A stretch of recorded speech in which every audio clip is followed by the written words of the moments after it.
안녕하세요. 우리가 매일 지도 앱을 켜고 택시를 부르고 또 길을 찾을 때마다 사실은 저 멀리 우주랑 소통하고 있다는 거 혹시 알고 계셨나요? 오늘은 우리 일상에 너무나 당연하게 스며들어 있는 이 위성항법 기술이 대체 어떤 원리로 돌아가는 건지 한번 제대로 알아보겠습니다. 여러분의 스마트폰이 지금 어디에 있는지 딱 아는 거. 이게 사실 마법 같은 게 아니고요. 바로 지금 이 순간에도 지구 궤도를 쉴 새 없이 돌고 있는 수많은 인공위성들 덕분입니다. 눈에 보이지 않는 이 거대한 네트워크가 바로 우리 손안의 세상을 만들어주는 핵심인 거죠. 이런 생각 다들 한 번쯤 해보지 않으셨어요? 아니, 이 조그만 기계가 어떻게 이렇게 넓은 지구 위에서 내 위치를 정확하게 정말 콕 집어낼 수 있는 걸까요? 그 비밀을 지금부터 하나씩 아주 쉽게 풀어드릴게요. 자, 오늘 우리가 함께 떠나볼 여정입니다. 먼저 우주에서 나를 어떻게 찾는지 그 핵심 원리인 삼변 측량법을 알아볼 거고요. 그 다음엔 전 세계에 어떤 위성 시스템들이 있는지 위성들의 세계를 한번 둘러볼 겁니다. 이어서 이 기술이 단순히 길만 찾는 게 아니라 어떻게 생명을 구하고 미래를 만드는지, 그리고 마지막으로 이 위성들이 어떻게 힘을 합쳐서 더 강해지는지까지 파헤쳐 보겠습니다. 자, 그럼 첫 번째 이야기부터 시작해 볼까요? 수만 킬로미터나 떨어진 저 위성이 어떻게 지구에 있는 우리를 찾아낼 수 있을까요? 모든 것의 시작, 그 근본적인 원리부터 한번 살펴보시죠. 정답은 바로 삼변 측량법입니다. 이름만 들으면 뭔가 되게 어려워 보이죠? 근데 원리는 생각보다 아주 간단합니다. 그리고 이 원리 하나만 제대로 이해하면 위성항법의 모든 것이 보이기 시작할 거예요. 자, 이 삼변 측량법은 딱 세 단계로 이루어져요. 첫째, 위성에서 나 지금 이 시간에 신호 쏜다 하고 시간을 콕 찍어서 신호를 보냅니다. 둘째, 내 휴대폰이 그 신호를 받아서 신호가 오는데 걸린 아주 짧은 시간에 빛의 속도를 곱해요. 그럼 뭐가 나올까요? 바로 위성이랑 나랑 얼마나 떨어져 있는지 그 거리가 계산되는 거죠. 마지막으로 위성 하나로는 안 되고요. 여러 위성에서 계산된 이 거리 값들이 딱 맞아떨어지는 유일한 한 점! 그곳이 바로 여러분의 현재 위치가 되는 겁니다. 이 그림을 보시면 바로 이해가 되실 거예요. 위성 하나에서 나온 거리는 저렇게 하나의 원, 즉 구를 만들죠. 위성이 2개면 교차점이 2개 생기고요. 그리고 위성이 3개, 4개가 되면 저렇게 딱 한 점에서만 만나게 됩니다.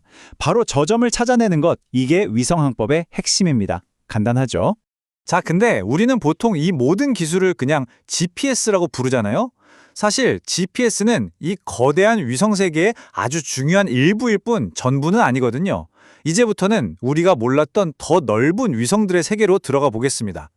우리가 알아야 할 정확한 이름은 바로 GNSS, 범지구 위성 항법 시스템입니다. 한마디로 전 세계의 모든 위성 시스템을 통틀어 부르는 말이에요. 여러 나라가 각자 자기만의 시스템을 운영하면서 서로를 보완하는 거대한 위성 어벤져스 팀이라고 생각하시면 이해가 쉬울 거예요. 자, 그럼 그 주요 멤버들을 한번 만나볼까요? 뭐니 해도 가장 유명한 건 역시 미국의 GPS죠. 이 분야의 원조격이고 지금은 거의 전 세계 표준처럼 쓰이고 있습니다. 그리고 오른쪽은 러시아의 글로나스인데요. 이 친구는 특히 북극처럼 아주 추운 고위도 지역에서 정말 강력한 성능을 자랑합니다. 다음은 유럽연합의 갈릴레오입니다. 순수 민간용으로 개발돼서 정확도 하나는 정말 끝내준다는 평가를 받죠. 그리고 오른쪽은 무선 속도로 성장한 중국의 베이도우입니다. 어마어마한 수의 위성을 쏘아 올려서 특히 아시아 태평양 지역에서는 막강한 영향력을 가지고 있습니다. 이 표를 보면 내 시스템의 특징이 한눈에 들어오죠. 미국의 GPS는 2에서 4m 정도의 정확도에 강력한 군사용 코드가 특징이고요.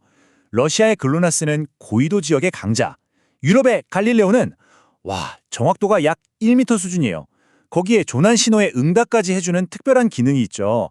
마지막으로 중국의 베이도우는 심지어 위성으로 짧은 문자 메시지까지 보낼 수 있습니다. 정말 각자의 개성이 뚜렷하죠? 자, 그럼 이 기술이 그냥 길만 찾아주는 게 아니라 우리 삶에 얼마나 중요한 역할을 하는지 좀 더 깊이 들어가 볼까요?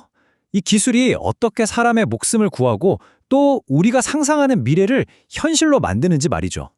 제가 아까 갈릴레오 시스템에 특별한 기능이 있다고 했잖아요. 바로 이 조난 신호 수신 확인 기능입니다. 이게 정말 대단한데요.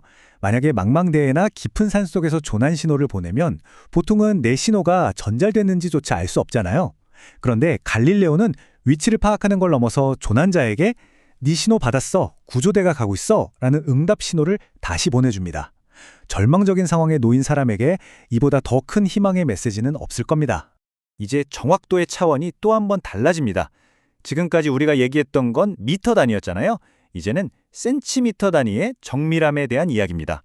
이건 바로 자율주행차 같은 미래 기술을 현실로 만드는 데 없어서는 안 될 정말 핵심적인 부분이에요.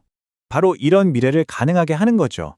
유럽 갈릴레오의 HAS 같은 고정밀 서비스는요, 오차 범위를 무려 20cm 이내로 줄여줍니다. 이 정도 정밀함이 있어야만 자동차가 스스로 차선을 정확하게 지키고 갑자기 튀어나오는 장애물을 피하면서 안전하게 달릴 수 있게 되는 겁니다. 자, 이제 마지막입니다. 이 똑똑한 시스템들이 각자 따로 노는 게 아니라 어떻게 힘을 합쳐서 훨씬 더 강력하고 정밀한 성능을 만들어내는지 그 비결을 한번 살펴보겠습니다. 그 비밀은 바로 멀티 GNS라는 개념에 있습니다. 요즘 여러분이 쓰시는 스마트폰은요, 단순히 GPS 신호 하나만 잡는 게 아니에요. 이 그림처럼 하늘에 떠 있는 GPS, 글로나스, 갈릴레오, 베이더우 위성들 중에서 지금 나한테 가장 신호가 좋은 것들만 쏙쏙 골라서 동시에 사용합니다. 마치 뷔페에서 제일 맛있는 음식만 골라 담는 것처럼요. 왜 굳이 이렇게 할까요? 이유는 아주 명확합니다. 첫째, 당연히 정확도가 훨씬 더 높아지겠죠. 둘째, 높은 빌딩이 빽빽한 도심 한복판처럼 신호 잡기 어려운 곳에서도 훨씬 안정적으로 위치를 잡을 수 있고요. 그리고 마지막으로 사용할 수 있는 위성 자체가 많아지니까 처음 위치를 잡는 속도가 눈에 띄게 빨라집니다. 결국 우리 사용자 경험이 모든 면에서 훨씬 더 좋아지는 거죠. 자, 이렇게 우리는 삼변 측량법이라는 간단한 과학 원리에서 시작해서 전 지구를 덮는 거대한 위성 네트워크와 이제는 센티미터 수준의 초정밀도까지 함께 여행해봤습니다. 이렇게 내가 어디에 있는지에 대한 정보가 거의 완벽에 가까워지는 시대, 과연 우리의 삶과 세상은 또 어떤 모습으로 바뀌게 될까요? 그 무한한 가능성을 상상해보는 것은 이제 여러분의 몫입니다.